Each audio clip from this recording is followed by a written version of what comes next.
ఈరోజు శ్రీకాంతాచారి 16వ వర్ధంతి సందర్భంగా ఖమ్మంలో అమరవీరుల స్థూపం దగ్గర తెలంగాణ ఉద్యమకారుల ఐక్యవేదిక ఆధ్వర్యంలో ఉద్యమకారులందరూ కూడా ఘనంగా నివాళులర్పించడం జరిగింది. ఇప్పటికీ శ్రీకాంతాచారి తెలంగాణ రాష్ట్రం కోసం తమ అమూల్యమైన ప్రాణాలు అర్పించి 16 సంవత్సరాలైంది.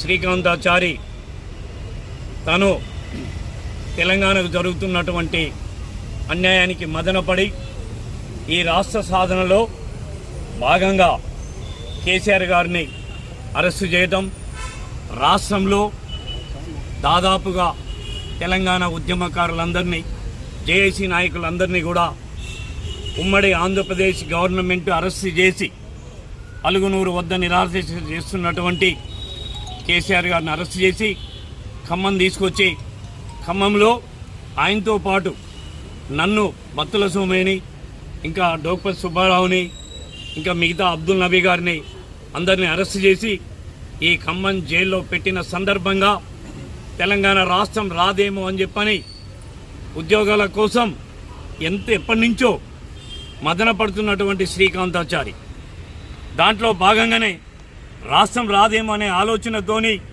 తన ఒంటి మీద పెట్రోల్ పోసుకొని అంబేద్కర్ విగ్రహం దగ్గర ఆత్మాహుతి కావటం జరిగింది. ఆయన మరణంతో రాష్ట్రం మొత్తం కూడా అగ్గిరాజేసినట్టుగా అయింది. యువకులంతా బయటకు వచ్చారు, మేధావులంతా వచ్చారు, సకల జనులందరూ కూడా రాష్ట్ర వ్యాప్తంగా బయటకు వచ్చి బంధులు నిర్వహించడం, రాస్తారోకోలు చేయటం, చివరికి ఢిల్లీకి చేరింది పోరాటం. ఆంధ్ర రాష్ట్రం మొత్తం కూడా హడలిపోయే విధంగా శ్రీకాంతాచారి మరణం ఎవరెస్ట్ శిఖరం అంతా ఎత్తు ఎదిగింది.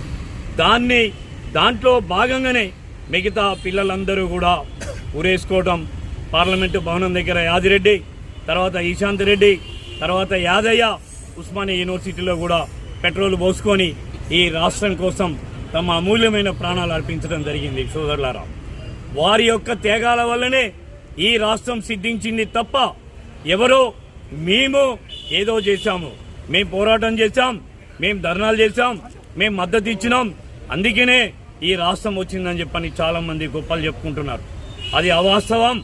వాస్తవంగా విద్యార్థులు, మేధావులంతా బయటికి రావటం వల్ల సకల జనుల సమ్మె, సాగరహారం, మిలియన్ మార్చి మొత్తం పోరాటాలు, వీధులు మొత్తం కదిలినాయి, సకల జనులు కదిలారు.